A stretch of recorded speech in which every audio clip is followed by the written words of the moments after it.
All right, today we're jumping into the massive, sprawling history of one of the most incredible nations on Earth, Indonesia. So, to really get a handle on Indonesia, you've got to wrap your head around the sheer scale of it all. I mean, we're talking about a nation made up of over 17,000 islands. And its human story, it goes back 1.5 million years. It's a history that's been carved out by volcanoes, pushed along by trade winds, and built by countless migrations and massive empires. So, where do we even start with a story this big? Well, let's rewind all the way back to its ancient origins, from some of the very first humans to walk the planet right up to the early kingdoms that started popping up across these islands. Okay, first off, the human story here is ancient. We're talking about Homo erectus, the famous Java man, living in this region at least 1.5 million years ago. That's just mind-boggling. But it's not just about ancient bones. It's about ancient culture, too. On the island of Sulawesi, you'll find the world's oldest narrative art. We're talking cave paintings that are over 51,000 years old. Fast forward quite a bit to around 2000 BCE, and the ancestors of today's Indonesians, the Austronesian people, start arriving from Taiwan. And they brought something that was a total game-changer: wet-field rice cultivation. By the 8th century BCE, they had mastered it, and this agricultural revolution is what really paved the way for complex societies and, you guessed it, the first kingdoms to emerge. And that agricultural boom? It laid the groundwork for some seriously powerful states. This brings us to the age of the Great Kingdoms, these incredible maritime empires that would go on to rule the seas and shape the culture of the entire region. For hundreds of years, two massive powers really dominated the scene. First, you have the Srivijaya Empire, ruling from the 7th to the 13th century. It was based in Sumatra and was what you call a thalassocracy, basically an empire built on sea power. They controlled the Strait of Malacca, which was like the superhighway of ancient trade. This made them a global hub and a major center for Buddhism. Then, after Srivijaya, the power base shifts over to East Java with the Majapahit Empire. This is often called Indonesia's Golden Age. Their influence was massive, stretching all across the islands, and they stand as the last of the great Hindu-Buddhist kingdoms in the region. So, what came next? A huge cultural shift. That's what. A new faith arrives on the scene. Starting around the 13th century, Islam is brought to the islands, not by conquest, but peacefully, through merchants and traders. And over the next few centuries, it gradually becomes the dominant religion, especially in the powerhouse islands of Java and Sumatra. This, in turn, led to a whole new era of powerful Islamic sultanates. Now, all this wealth, especially the incredible spices found only in these islands, think nutmeg, cloves, well, it wasn't going to stay a secret forever. And that's what brings us to the colonial era. European powers got wind of this treasure trove and became obsessed with controlling the insanely profitable spice trade. So how did the Dutch pull it off? Well, it was a step-by-step process. It all kicks off in 1602 when they set up the Dutch East India Company, the VOC. A few years later, in 1619, the VOC conquers a city called Jakarta, renames it Batavia, which you know today as Jakarta, and makes it their Asian HQ. But here's a twist. The company eventually goes bankrupt. So in 1800, the Dutch government just takes over directly, creating the colony of the Dutch East Indies. And from there, they just keep expanding, until, by the early 1900s, they controlled pretty much the exact same territory as modern-day Indonesia. Okay, so 300 years of foreign rule, you can bet that's going to lead to some serious pushback. And it did.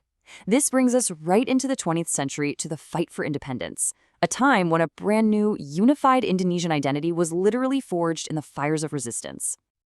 The first real stirrings of nationalism start around 1908 with a movement called Budi Utomo. But the real turning point, the event that just blew everything wide open, was World War II.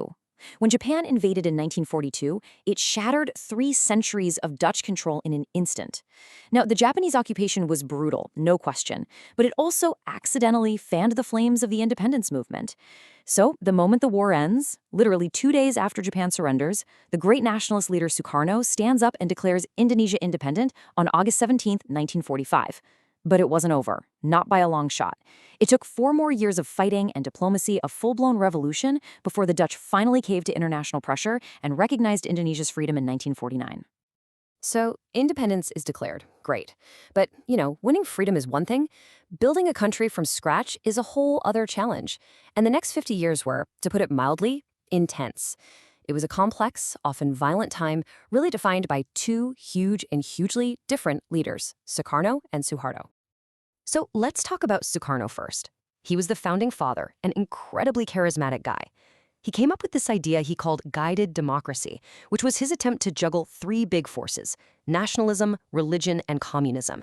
And on the global stage, he was a big deal, a major voice in the non-aligned movement. But back home, things were messy.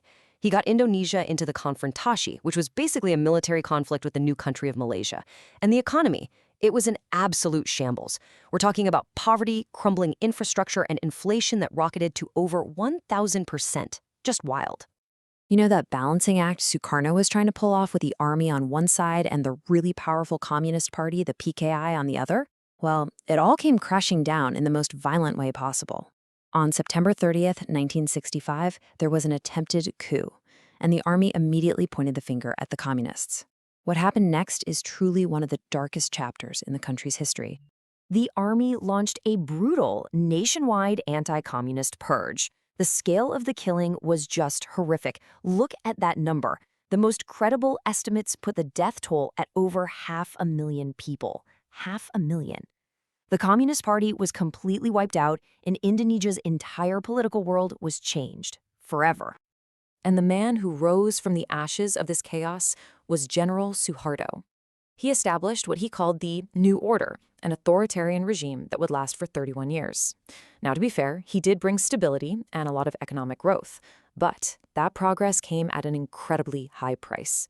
His rule was absolutely defined by massive corruption, giving jobs and favors to his family and friends, and the ruthless suppression of anyone who dared to speak out against him. So what finally ended Suharto's 31-year rule? It was an economic meltdown. The 1998 Asian financial crisis absolutely hammered the Indonesian economy. And that economic pain fueled huge student-led protests that erupted all over the country. The pressure just became too much, and in May of 1998, Suharto was forced to resign. This kicked off a whole new era in Indonesia, the era of reformasi, or reform. And that brings us right up to the present day, to a modern Indonesia that's still wrestling with its complicated past, but also carving out a new future based on democracy, its incredible diversity, and some really big ambitions. This reformasi period since '98 has been a time of massive change. I mean, democratic institutions have gotten so much stronger. They held their first ever direct presidential election back in 2004. And the economy? It's been remarkably resilient, growing really strongly since the mid-2000s. Of course, it hasn't all been smooth sailing. This era also saw East Timor finally achieve independence after a very long and difficult struggle. And ongoing challenges like corruption and social tensions are still very real issues the country is dealing with. So that leaves us with the future. Right now, Indonesia is taking on one of its boldest projects ever, moving its capital from Jakarta and building a brand new one from scratch called Nusantara on the island of Borneo. It's a massive undertaking, and it really makes you wonder, what's the next chapter going to look like for this huge, dynamic, and incredibly complex nation? If you enjoyed this deep dive, we've got a whole playlist of quick country histories just like it. And hey, if you want more explainers like this, make sure to like this one and subscribe to Notebook Summaries. Thanks for joining us.